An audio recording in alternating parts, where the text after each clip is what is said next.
Alam mo, malapit na siyang mahuli. Malapit na, sinasabi ko sa inyo. No? Mag-ano na lang tayo, basta ito, alam mo, pulis natin, wala nang pahinga to, walang ano, ito yung kanilang mandato ito yung inuutos ng batas na dapat hanapin nila, may warrant No? Sana lang nga, di bale, mahuhuli na rin. Secretary, worship area nila, pero yung mga pulis, hindi nyo pwedeng paalisin. Kasi ang definition ng DILG, mananatili doon yung mga pulis. Ibig sabihin, sa kabila ng cease and desist order, tuloy ang kanilang paghalughog sa Kingdom of Jesus Christ compound.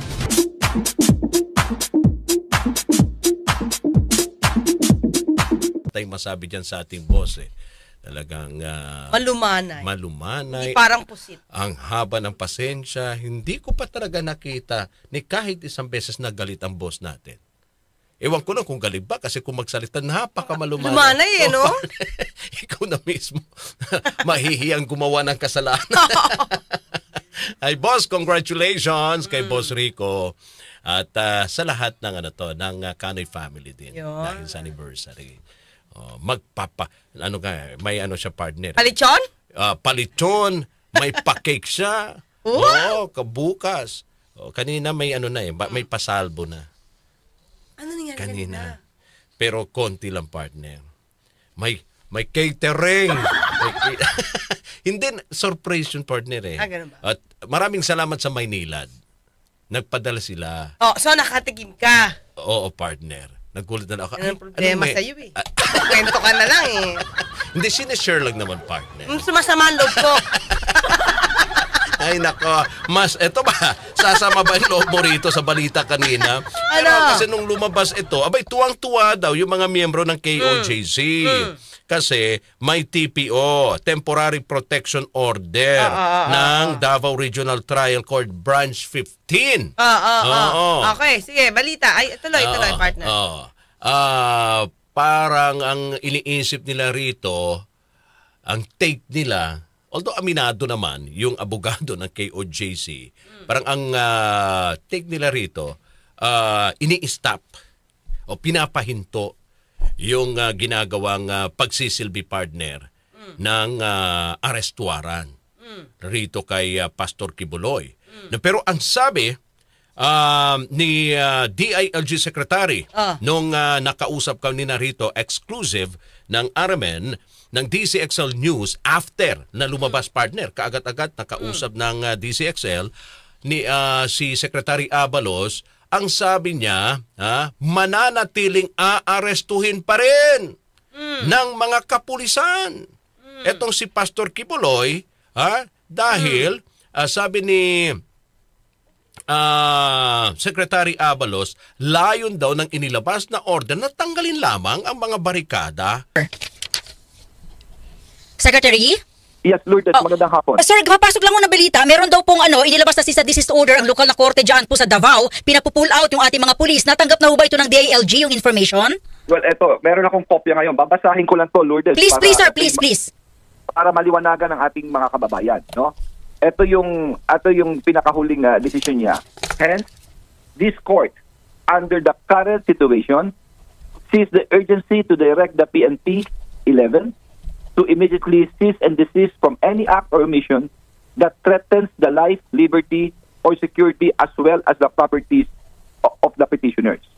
No?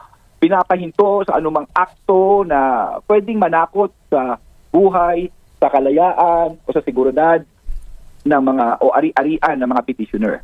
Tagalog, okay. Tutuloy ko lang. The PNP 11 is hereby ordered to remove all forms of barricade, barriers, or blockade that bar the access to and from the subject compound and hinder petitioners' rights, academic proprietary rights, and the pursuit thereof by its members, officers within the surrounding premises. Ang sinasabi dito, ang PNP 11 ay in-orderan na tanggalin ang lahat ng uri ng barikada, ng barrier o blockade, no, na naghaharang sa access, no, papunta doon sa compound, at ito'y pinipigilan ang karapatan ng mga petitioner sa kanilang religious, academic, and proprietary rights and the pursuit of its officers within. So klaro, ang pinipigilan, pinapatanggal lamang ang barikada, barrier, or blockade that bar access. Kung titignan mo ito, Lourdes, susuriin mo maigi, hindi pinapahinto ang police operation. pinapatanggal lamang yung mga blockade, yung barrier at yung yung mga barricade. So mako-comply tayo. Pero tuloy-tuloy pa rin ang operasyon ng pulis na hanapin si Pastor Kibuloy. Okay, Secretary, para malinaw, no, tatanggalin yung mga blockade na sinasabi, but yung mga pulis, for clarification, yung mga pulis na andoon pa rin sa harapan ng compound. Yes, hindi ino-overturn ng warrant nito. Talagang hahanapin pa rin na dahil may warrant of arrest pa rin si Kibuloy. Hahanapin pa rin nila doon sa lugar na yun. Okay, ang sabi, para clear din lang po sa sinasabi niyo pong cease and desist order, sir. Ito yung Lourdes, ito ang decision mismo ng korte, ang binasa ko. Binirmahan ni Mario Dualves, ang presiding judge nitong korte nitong branch 15 ng Davao City. Okay, sir.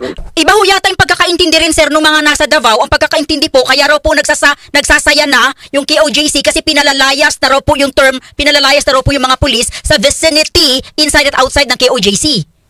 Well, binasa ko sa mga nakikinig siguro, binasa ko verbatim, klarong-klaro na ang pinapatanggal dito ay dinidirekta ang PNP to immediately remove all forms of barricades, barriers, or blockades that bar the access to and from the subject compound and hinder petitioners' right, academic propriety, rights, and pursuit thereof by its officers, members, and surrounding. In fact, naka-bold pa ang nakalagay, remove all forms of barricades, barriers, or blockade. Okay, so ano po yung order nyo right now, DILG, sa commander na naandyan po ngayon sa Davao? Well, makita na natin to, hanapin na natin. Dahil yun naman, mayroon pa tayong legal na warrant eh. Ang sinasabi lang dito, to immediately cease and desist from any act or mission that threatens sa pananakot, sa buhay, sa kalayaan, o sa sekuridad. Pati na rin doon yung ari-arian na petitioner. Hindi naman siguro yung wala naman tayo sa buhay, no? Sa kalayaan, wala naman tayong iniipit yan, o seguridad nila. Basta hinahanap lang natin. Okay.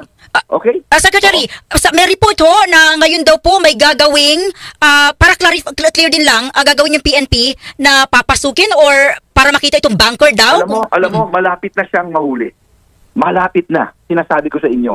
No? Mag-ano na lang tayo, basta ito, alam mo, pulis natin, wala nang pahinga to, ito yung kanilang mandato ito yung inuutos ng batas na dapat hanapin nila, may warrant No, sana lang di bale, mahuhuli na rin. Secretary, matapos na ito. Sabi niyo po malapit na siyang mahuli. Ano po inyong basihan? Well, magaganda ang aming mga nakikita mga development. Yun lang. Okay? Tulad po ng sir, ano pong development niya, sir? Hindi ko lang masasabi ngayon, basta maganda. Basta maganda. May sabi po ni Senator Bato de la Rosa, parang yung iba naman daw po yung naririnig daw po na natibok diyan sa bunker. Ewan ko, basta ako, andito ako, may sinasabi sila sa akin na ganito, well, what is important is we're trying to do our best and the way it is right now, maganda. Within this day po ba? Tomorrow, meron pong positive? Tingnan natin. Ano pong reaction po ninyo? Meron pong naglabas, yung mga Duterte po, naglabas po ng kanilang mga statement, no? Sama-sama po, yung anak, yung tatay, and si Mayor, parang overkill ang nangyayari po dyan. Alam nyo, ito lang, klarong-klaro ang ginawa ng kapulisan, wala pong overkill na tinatawag. Nakita nyo naman ang diniro ng ating kapulisan, no? Sila nang nasaktan ng gusto, no? At kung yan dadali mo dyan siguro si 50, 30, naku yun ang kawawa.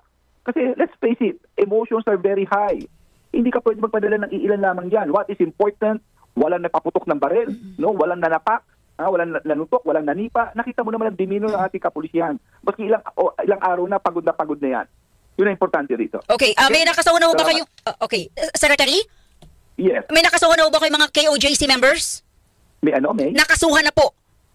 Hindi pa naman. Tinitignan na po. Although marami talagang takes at talagang maraming ginawang sabihin natin labag sa bata. Last na lang po, temporary protection order granted to KOJC. What does that mean po? Ano yun? Ano po itong ibig sabihin nitong temporary protection order granted to KOJC? Yun ang binasa ko. Tatayo po kayo sa inyong mga kapulisan, sir? Yun ang binasa ko ngayon, temporary protection order. Ito yung petition nga ito. Ito yung binasa ko kanina. Ino-order na tayong tanggalin yung mga barikada, etc. Tatanggalin niyo pa rin mga pulis mananatili doon? Well, kung ano sinasabi sa order, gagawin natin lahat yan. Sir, ano po yung... tuloy-tuloy pa rin ang ating paghanap kay Pastor Kibuloy. Okay, sir, ano po yung mensahe sa ating mga kababayan? Ang sa akin lang ay sana maunawaan natin ang talagang responsibilidad ng kapulisyan dito. Okay, kailangan talaga mahanap si Pastor Kibuloy dahil siya may warrant of arrest. This is people of the Philippines against Pastor Kibuloy na kinasuhan ng sexual assault or sexual abuse of women tsaka human trafficking. No? Minor pa yan, ha? Mga minor de edad. At may warrant siya rito. Kailangan ma-serve natin ito dahil itong proseso. Itong proseso ng batas. Kailangan sundan natin ito. Okay? Secretary, maraming salamat po sa oras. Salamat. Mabuhay po kayo. Thank you. DZXL Flash. DZXL.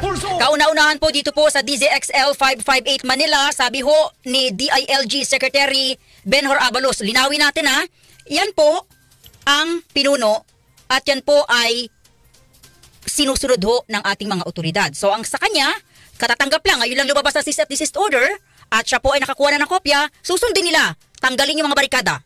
Tanggalin yung mga sasakyan.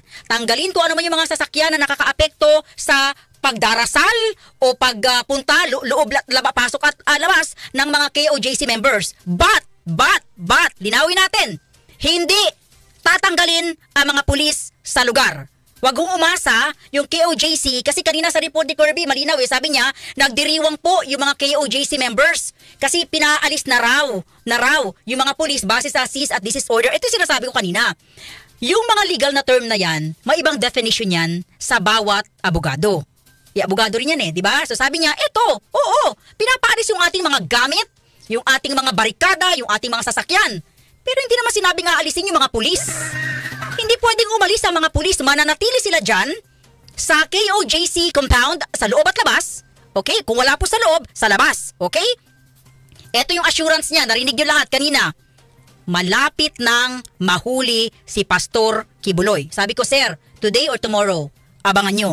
So, sa mga sinabi ni Secretary Abalos kanina, talagang buo ang kanyang paniniwala, buo ang kanyang loob na sabihin sa publiko, meron talaga silang hint kung nasaan si Pastor Apollo Kibuloy. So sabi niya, kapag ito ay in-stop natin, natural, makakaisip na naman ng panibagong diskarte yung kabilang grupo. Uulitin ko lang sa mga kapapasok lamang po at kaka-open ng kanilang mga radyo, aalisin yung mga barikada, yung mga sasakyan at ibang mga gamit na nakaka-apekto dyan sa KOJC compound, particular yung mga papasok po sa I think simbahan ba yan? Simbahan yan, no? Worship area nila. Pero yung mga pulis, hindi nyo pwedeng paalisin. Kasi ang definition ng DILG, mananatili doon yung mga pulis. Ibig sabihin, sa kabila ng cease at desist order, tuloy ang kanilang paghalughog sa Kingdom of Jesus Christ compound. Ngayon lang po talaga, around 6 minutes ago, 2:02 p.m., meron pong inisyu ang Regional Trial Court Branch 15 na temporary protection order po. Wow. Ito pa yung petition natin noong July 1, 2024. Grindan po niya ng temporary protection order. Iba ito sa final ko kanina na Iba pa. temporary and prohibition. Yes. Okay? And granted po itong ating temporary protection order, no? Sabi ng korte, hence this court under the current situation, no, sees the urgency to direct the PNP 11 to immediately cease and desist from any act or commission that threatens the life, liberty, or security as well as the properties of the petitioners. The PNP 11 is hereby ordered to remove all forms of barricades, barriers, or blockades to bar the access to and from the subject compound and hinder the petitioners' religious, academic, proprietary rights and the pursuit thereof by its officers and members within and surrounding the premises. The Office of the Clerk of Court, Regional Trial Court 11, is directed to immediately serve this order to any senior PNP 11 commanding officers present with premises of KOJC and DMA CFI compound and at the regional office. So ordered. So immediately executory po ito, Ka-Eric. Yes, sir. Alhamdulillah. Praise God. Alhamdulillah. Praise God. So sana implemented ito kaagad kasi immediately executory po ito. Mabuhay ang katarungan, Atty. Torion, and I believe when you told me there is hope in justice and there is At blockades at hindi ipatigil ang operasyon ng mga pulis. At nakasaad daw din dito sa TPO na ipatigil lamang ang pagpapatupad ng mga hagbang na magdudulot ng panganib sa buhay, kalayaan, seguridad at ari-arian ng mga petitioner. Petitioner rito, partner, ang KOJC. Yes, sila yung Oo. parties. Oo. Na, pero ano, partner Okay, ituloy ko lang At ayon pa kay Secretary Abalos, ang paghahanap ng Philippine National Police kay Kibuloy sa loob ng KOJC compound dahil may hawak itong legal na warrant of arrest. Okay. Pero hindi naman, partner, naglagay ba ng barikada ang mga pulis? Wala naman eh. Hindi kasi ganito yan, Medyo partner. naguluhan ako dito sa TPO. Oo. Kasi ito ang nadinig ko, ha? Ito ang nadinig ko. Ito daw, parang final nila sa insidente para noong July. Di ba noong July pa lang, kaya kailan ba sinabi ni Mayor Baste na immature yung mga pulis? Kailangan. Yun yung kasi yung mga pulis na doon sa within the vicinity sa labas ng KOJC nagbabantay. Pinapaalis nila yun. Pinapaalis na nila yun at that time. So, hanapin ko lang kung ano yun kasi partner, yun ang pagkakaalam ko. So, So, sige, partner. Ayun. Ito July, nagagalit na tong si Mayor Baste, dahil meron ng, kinikriticize niya ng excessive police presence outside KOJC. Compound. Diba? Ito yung time na, hindi pa sila nagpapa-implement. Hindi pa sila nagpapa-implement ito. Ito yung nadinig ko kanina sa SMNI. Yung sinabi ni Atty. Torion. Iba pa daw kasi yung final niya na prohibition. So ito, malamang, itong ibinigay ni Judge is patungkol doon sa nangyari noong July na nagkakalat yung mga pulis doon. Pero at the time, hindi pa pinapasok. So, ang ibig mong sabihin, partner, etong TPO, huli na lumabas. Yun yung para... decision ito nung sinasabi para mo sa July. Para sa July. Yun yung kasi natinig ko eh. Nag-file sila ng petition nung July pa. At ito na yung decision. Okay, kasi nung July, di ba, July 29 yung yung ito, July 29, ay, tama ba? Wait lang. Yung galit na galit si Mayor Baste, ito lumabas, Mayor Baste III criticized excessive police presence outside KOJC compound in Davao City. That's July 30. So parang nireklamo na ito, malamang, ito yung tungkol doon sa, nireklamo dyan sa decision na yan. Actually, it's not yet a decision, temporary, lang yan. Temporary order lang yan. So hindi pa siya on the merits. Ngayon, ang sabi kanina ni Atty. Torion, wag kayong magsasabi na may forum shopping.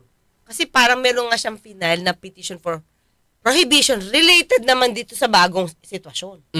So, kaya tanong natin, yung bang final nito o itong decision na to na may temporary protection, diba? Teka lang para tanggalin di umano yung mga barriers, patungkol ba to sa ginawang bago o do sa July? Kasi kung yan ay para sa July, mukhang hindi masasakop yung pagpasok nila. Itong operasyon ngayon. Nila General Torre. Kasi nagsiserve na sila. At the time, feeling nila nananakot pa lang kasi ang dami-daming mga pulis sa labas. So, kung ang pinakalaman ng content nila doon sa petition nila, patungkol sa July incident, hindi makakasama yung ginagawa ngayon.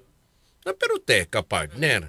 Sabi ko nga, sa obserbasyon ko at sa nakikita nating mga video, may mga, ngayon, kung sakop man itong TPO partner sa sitwasyon ngayon, wala naman ako nakikita mga inilagay na barriers dyan na mga...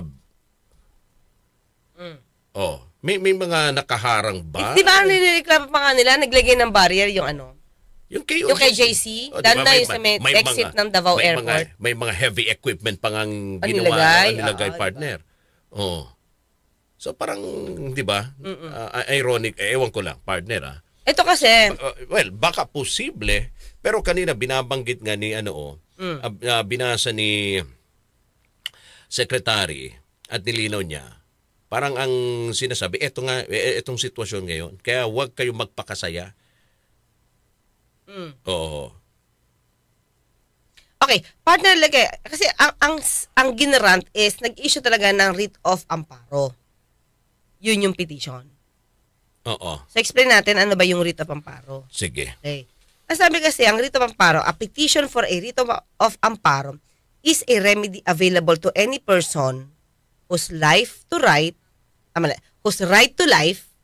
liberty and security is violated or threatened with violation by an unlawful act,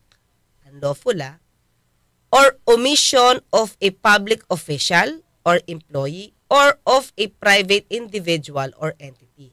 The writ shall cover extralegal killings and enforce disappearances or threats thereof. So wala tayo sa dulo ha, hindi naman covered yung extralegal killings, di ba? Hindi naman silang gumagawa ng EJK, di ba? And enforce disappearances. So, doon tayo papasok sa definition sa may bandang unahan na di umano ay inavail nila ito dahil natathreaten yung kanilang security. Di ba? Or life, di ba? So, ang nag-file nito, definitely hindi mas si Pastor Kibuloy kasi may warrant para siya, di ba? Pero ito yung elemento kaya nagtataka tayo, ano yung naging dahilan ni Judge? Bakit nag-grant agad? Siyempre kasi kailangan natin malaman, di ba? Ito sabi, yung liberty and security, life, liberty and security is violated or threatened with violation by an unlawful act. So, yung bang pagbabantay, assume na natin yung hindi pa pumapasok yung sila, General Torre. Yung pagbabantay ba doon sa labas ng KOJC at minamanmanan kung nandoon ang isang fugitive? Unlawful ba yun? Hindi, di ba? Oo. Kasi may hawak-hawak sila partner na may bit-bit silang arrest warrant So, dapat hindi ko alam kung paano ma-justify ni Judge ng Davao City yung sinasabing na threaten with violation by an unlawful act. Siguro kung wala silang hawak na warrant of arrest at nagmamanman lang sila mga pulis doon, walang kaabog-abog, unlawful yun. Kasi wala kang basihan para magtik-tik ka doon Diba? Pero, paano na-issue yung petition for writ of amparo? Kung meron ba, napakita ba na yung life, liberty, and security is violated or threatened with violation by an unlawful act or omission of public official? Diba? So, kung nagbabantay ka doon, tapos yung KOJC, ayaw sa'yo, kasi natathreaten kami, pero wala namang ginagawa yung mga pulis at that time, kasi minamanmanan lang kayo. Natathreaten ba sila with violation of unlawful act? So, dapat makita doon yung unlawful act. Kasi hindi naman basta-basta ini-issue ang writ of amparo, unless may dahilan. May nakita silang doon. Na pang-aabuso. Oo. Pang-aabuso sa ng mga pulis. Oo, sa mga miyembro ng KOJC. Oo, di ba? Uh-huh. Kung nagbabantay ba. Kasi, at the time na nagalit si Mayor Baste, sinabi lang niya, para kayo immature, tinatakot yung mga bata. Pero the mere presence of a police officers, o mga policemen, di ba dapat mas matuwa ka kasi protected ka? Yun lang yung sa akin, kasi hindi na sila nangaharas sino dapat ang rito? Tumingin na may nangyayaring pang-aabuso. Kasi sa ngayon, ang naririnig natin na may mga nangyayari na pang-aabuso, sinasabing overkill, di ba? Daming mga pulis, may mga nasasaktan, may mga nawalang buhay, sa panig naman ng ng mga Duterte. Sila ang nagsasabi. But wala pa namang nag-file ng complaint from the isa sa mga miyembro ng KOJC na sila ay naging biktima ng pang-aabuso mula dito sa mga otoridad na nagsisilbi ng arrest warrant. Okay. Partner, nadinig ko kasi, may interview kasi dito si General Marbil na sabi niya masyado na nga mataas yung maximum tolerance nila, pinipractice nila. Tapos ito yung ayon lang Siyempre, both sides dapat pakinggan natin. Ang sabi naman ni General Marbil, hindi kami magti-tear gas, hindi sa amin manggagaling yan. Okay. Dahil kung kami ang magti-tear gas, dapat may mask.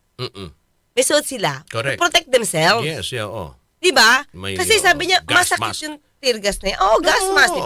Masakit yan. So, diba kung kami ang maggagamit niyan, dapat ready yung mga polis. So, isa yon. Tapos meron pa silang isang official na sinabi na yung iba daw na naghihimatay parang gawa-gawa lang. Ito ayon lang din sa PNP ha. Oo. Dahil nung hinimatay at dadalhin na sa ospital, umayaw. Okay na. Okay na. Biglang Gumanon. tumayo. Oo, kasi dadalhin na sa ospital. At Mga para mabubuking. at yung isa naman na hindi pinalad, 'di ba? Oo. Namatay na. Oo. Ilang araw daw 'yon. Nakita nila yung history eh. Oo. Nakita yung tao na 'yon, ilang araw na nagbabantay doon sa gate.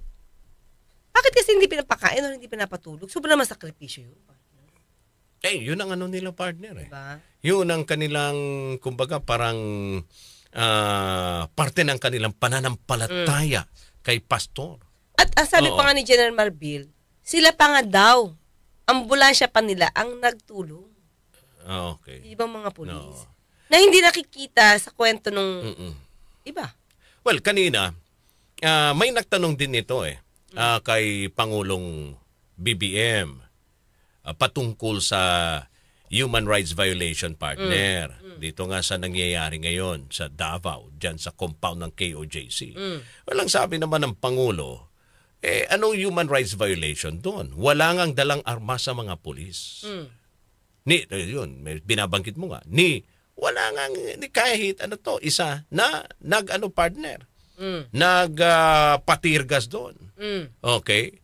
Marami lang pulis dahil marami din mga miyembro na nagbabarikada dyan na hinaharang yung pagsisilbi ng ng arrest warrant rito sa bugante na hinahabol ng gobyerno. Sabi ni partner, Master Pogi. Ano sabi? That's a situation where drones should be used for fair and non-partisan coverage of incidents. Actually, maski na yung police, sabi, tinanong yun kung pwede nang gamitan ng drones. Hindi daw nila maggamit kasi malapit daw sa airport. So, hindi ko alam kung ano effect. Tama, oo. Bawal yan eh. So, malapit siya sa airport, hindi sila makagamit ng drone. Oo. Diba? Kaya mano-mano sila. So, ang sinasabi mo nga, partner, etong inilabas na partner, ang isa sa mga tinatanong mo, ba't ganun kabilis ka agad? Hindi, mabilis talaga ang pag-issue ng Rito Pamparo. Oo. Kung may nakitang violation. Ang sa akin lang, ganun ba? Kung may basehan? Dapat may basihan si judge na may unlawful act. Na yung nag-file ng case, yung buhay niya, security niya, yung privacy niya, natathreaten with a violation with a violation of unlawful. So, ano ba yung napakitang unlawful ng petitioner? Para magbigay si judge ng writ of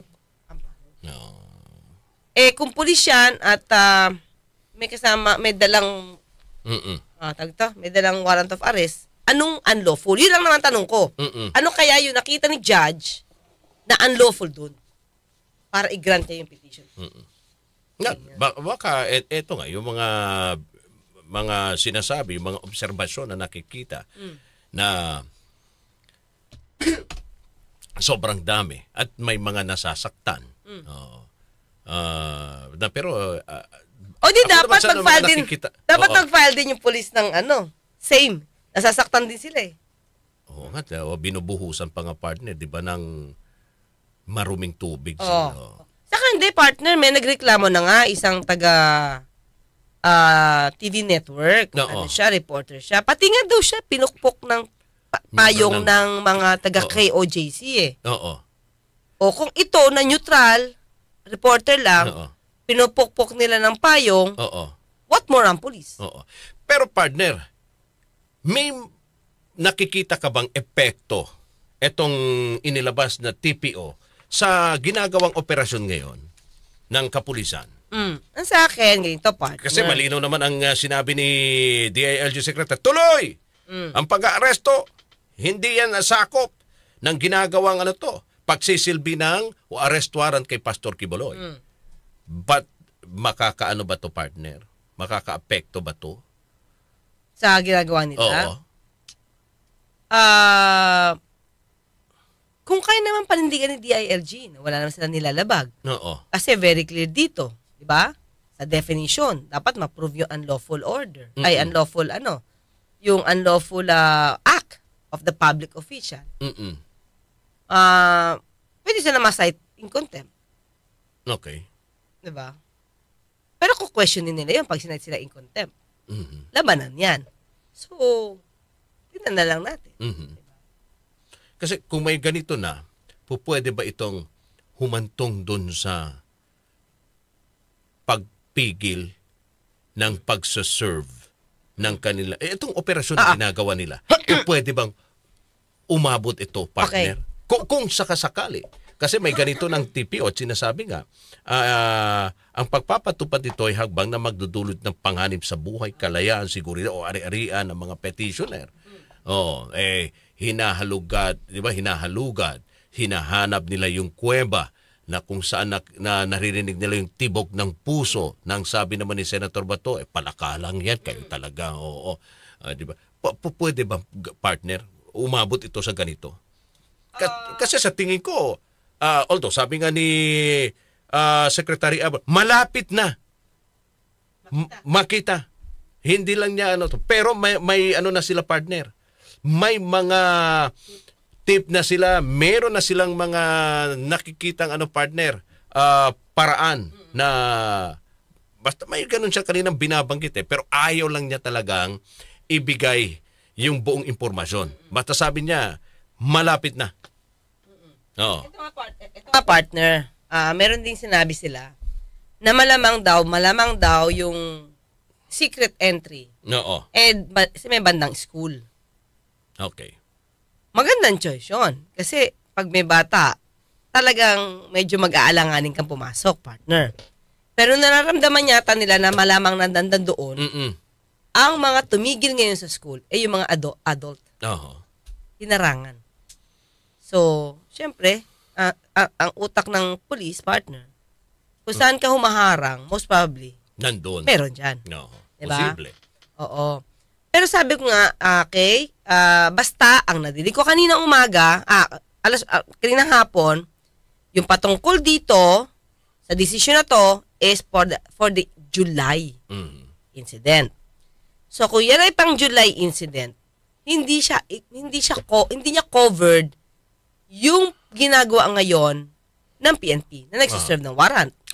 So, for me, kung ganun talaga, kasi kailangan ko mabasa yung pinaka-unang writ yung petition maliwanag naman sa sinabi na Atty. Torion, it's about the July incident. So, kung ito ay hindi naman patungkol sa ginawa ngayon ng General Torre, hindi siya pwedeng pahinto. Kasi ang pinapahinto yung dati. Kung tutusin, kung yung dati na yon yung nakapaligid-ligid lang partner, magiging moot and academic yun. Kasi pumasok na sila Yun. Sabi ko kanya-kanyang, siyempre, iba naman ang isip nung KOJC. Di ba?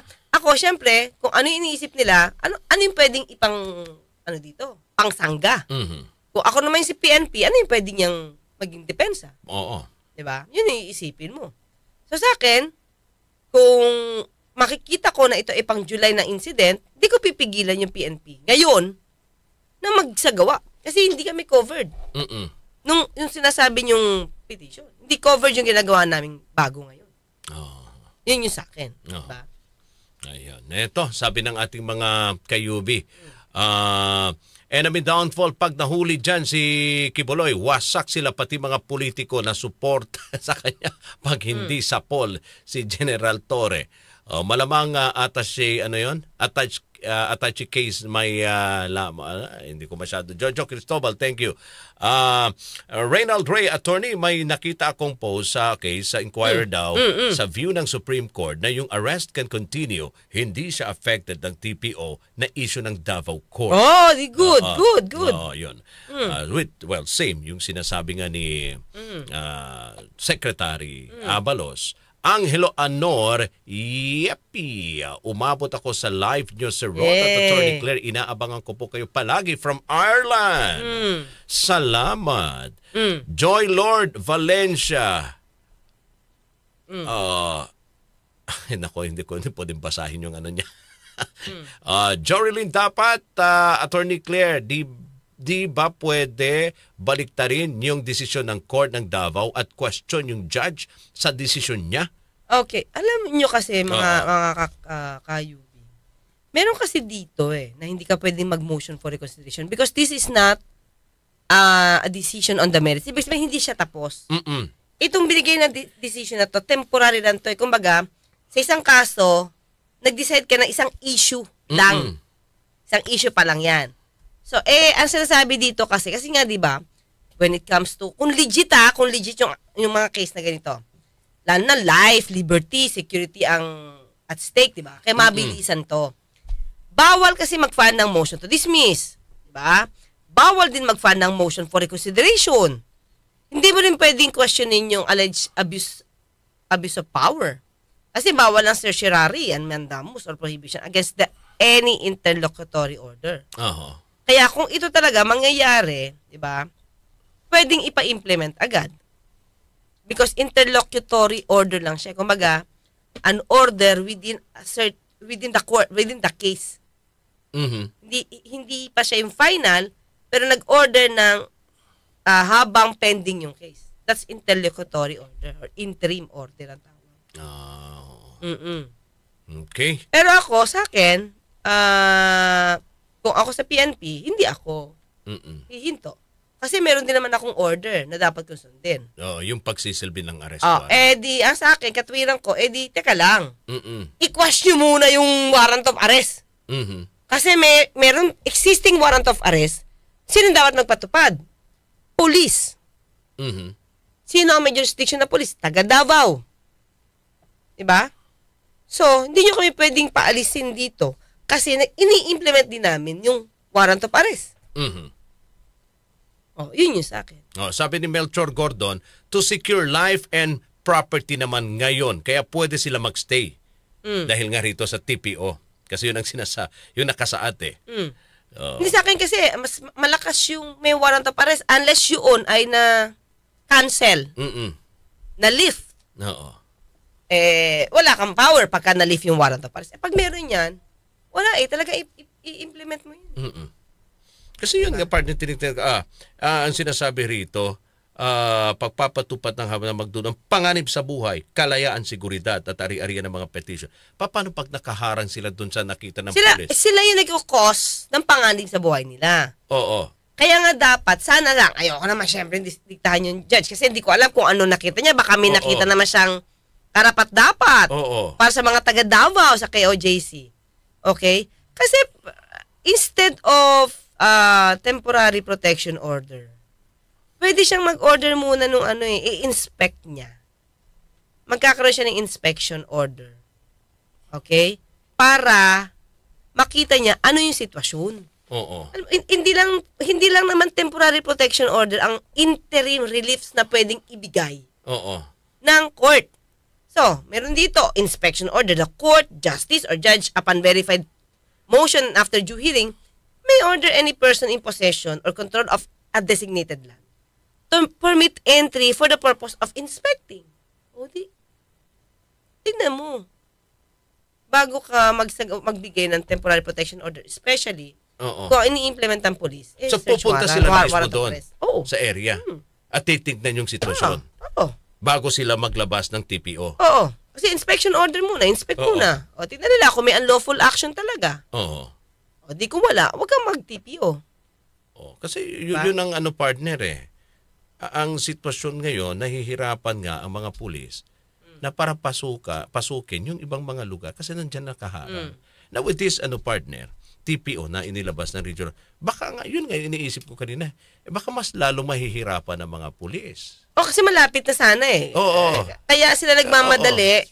Sa akin, basa ko kaya kailangan magmadali ang KOJC. Dahil baka malapit na nga matumbok. Diba? Talaga magmamadali sila. Kasi sa akin, partner, ito lang May nakikita ka ba bang ibang bakit? Bakit sila? Ito, pabor ba ito, partner? Pabor saan? Sa mga miyembro. Siyempre, para oo, nagpunyagi na nga sila Pero siyempre, congratulations pa rin yun, partner. Ang tanong lang natin, ano yung next move? Ang pulis ba mapapaalis nyo with that writ of amparo at hindi nila i-implement yung warrant of arrest na in-issue din? Saan ka dun? Saan ka papanig dun? Doon ba sa sinasabing threat sa buhay ng mga KOJC? Na lumalabas sa ibang balita na sila yung nagkakos ng gulo. Mm-mm. Sila yung humaharang kaya nasasaktan. Di ba? So, nasa yung unlawful? Baka dumating yung time, ma-question si judge. Oo. Kung hindi talaga mapuprove ito. Diba? Sabi ni Kadjo, TPO para sa isang pugante. Bakit po, attorney? Hindi naman para sa pugante. Hindi naman para kay Pastor. Doon sa miyembro na di umano, yung miyembro ng KOJC na nakatira doon, na di umano nagrereklamo kasi sa dami ng polis noon, July to nakakabantay, tapos nagkakaroon ng checkpoint, natatreten daw sila, nadidistorbo sila. Oo. Ayun, okay. Melchor, Gardon, dapat ang humarang damputin. Ibilatwag, painumin at walang pagkain. Mahirap na yung gawin. Oo. Moving daw yung mga heartbeat means may mga passage underground. Sabi ni Fire Rabbit. Saka, anong purpose ng paggawa ng bunker? Oo. Kung wala ka naman tinatago. Oo. Ano ito? Ready for the war? No. Diba? Correct. Mayroon kang, diba? Bakit kailangan may ganon, di ba? Ito yung bunker. Oo. Magkita-kita tayo. So hanggang bukas magkarinigan tayo. Ako pa sa Tony Claire Cast, nagpapalalang, huwag tulugan inyong karapatan. Samahan natin bukas uli ang ating nag-iisang abogada ng